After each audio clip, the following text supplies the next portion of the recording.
از این حال شدم پریشون، باور کل روز پتورم خوابم. این قفس کلیدش مرگه، نشون نده پای رو خوش واسم. همه پشت ماسکشون یه شکل جانیوارد دارن، اونقدر مغزم و یه سری گاز زدن که تو جیبم همیشه یه فل بار بیتال دارم. نمیخوام بی خودی داستانو عشقی کنم، اما نشد بچگی کنم. اما از این دونه که الان پاچیدم کلن، کارم شده به زور تو روز خوابیدن مردن ننگار.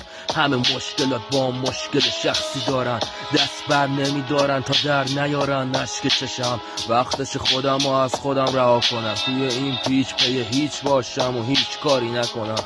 مهره نباشم، پیش نخورم، به هیچ وجه نمیخوام باشم تو این حال. اما این بار سکان لغزید، رفتم ته اقیانوس، فکم چسبید وزنش سنگین.